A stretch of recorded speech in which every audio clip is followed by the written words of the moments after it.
BDO প্রধান যতগুলা লোক আছে সবাই এসে এসে দেখে যাচ্ছে, বলে যাচ্ছে, ভোটের সময় কত সোয়াগ করে কথা বলছে, কিন্তু কাজের বেলায় কেউ কিছু নাই।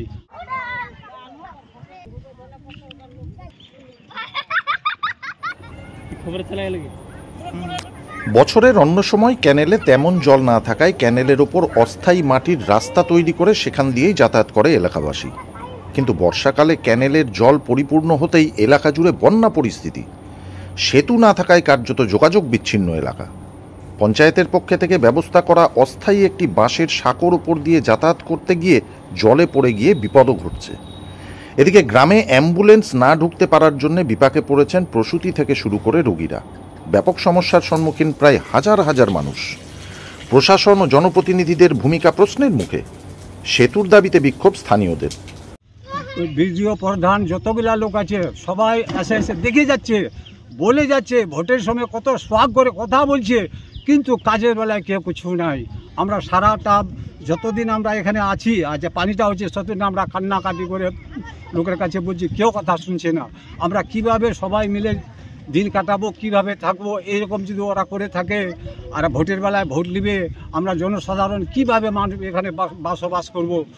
আমরা নাহলে তো আমাদের ছেলে মেয়ে বেকার হয়ে যাবে, শাদি বিয়াহ যত কিছু ডেলিভারি ফেলাবে, কত রকমের জিনিস আছে। একটা মানুষের পরিবারে কত সমস্যা হয় আপনারা সবাই জানে, সব লোক জানে, নেতা মন্ত্রী যতই সবাই জানে, কিন্তু এই যে জিনিস আমাদেরকে বলতে হচ্ছে, বাধ্য হয়ে আমাদেরকে বলতে হচ্ছে। গর্ভবতী মারা হচ্ছে, ওদেরকে কোনো যদি বাচ্চা প্রসবের ব্যথা হয়, ওকে নিয়ে গেলে আমাদের ওই কলার ভেলাতে করে নিয়ে যেতে হচ্ছে, এরকমই অবস্থা। তারপরে প্রতিদিন একটা না একটা দুর্ঘটনা লেগেই থাকছে। বাচ্চা টাচ্চারা সব জলে ডুবে আছে। এই কদিন আগে একজন জলে ডুবে মারা যাচ্ছিল, সবাই মিলে জল থেকে তুলে তারপরে ওকে বাঁচানো হয়েছে। তো আপনার এই রাস্তা পারাপার করতে কি প্রতিদিনই কি দুর্ঘটনা ঘটছে? হ্যাঁ, রোজই হচ্ছে। যারা বয়স্ক ব্যক্তি তারা পারাপার করতে পারছে? করছে কোনো মতো করে। তো আপনারা তো বিভিন্ন জায়গায় জানিয়েছিলেন, এখনো পর্যন্ত কোনো আশ্বাস পাচ্ছেন না কাজের? কেউ গুরুত্ব নিচ্ছে না। তো এখন আপনারা কি করবেন, কি হবে আপনার এই সমস্যা? চাই আমরা রাস্তা করে দেবো আমাদের সরকার, না আমরা একবারে বয়কট করে দেবো, ভোট দিব না। এখানে মোটামুটি 40 বছর ধরে এই অবস্থায় আমরা আছি।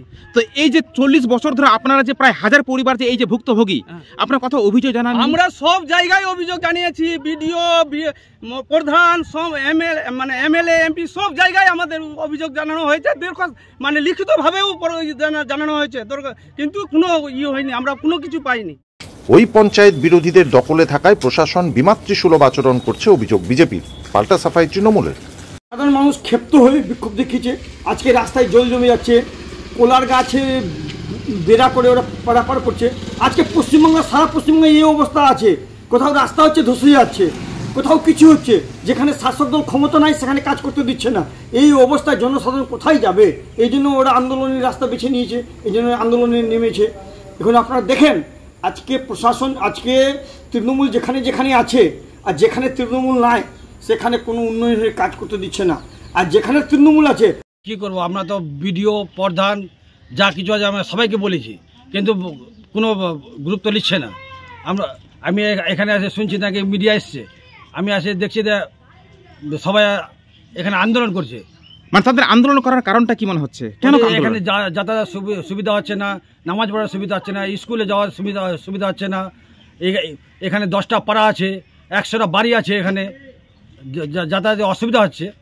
তো গ্রামবাসী, আমি খোঁজ নিয়ে দেখছি যে কি ব্যাপারটা আছে। আজকে বিক্ষোভ দেখিয়েছে মানুষ ওখানে, আমি তো সেটা জানি না, আমি খোঁজ নিয়ে দেখছি যে কি ব্যাপারটা আছে, তারপর তোকে জানাচ্ছি। মঙ্গলবার মালদা জেলার হরিশ্চন্দ্রপুর 1 নম্বর ব্লকের তুলসীহাটা গ্রাম পঞ্চায়েতের অন্তর্গত ছোট পাড়ো গ্রামের ঘটনা। যদিও রাজনীতির এই তরজায় কবে সমস্যার সমাধান হবে ছোট পাড়োর লোকেদের, সেই দিকে তাকিয়ে এলাকাবাসী।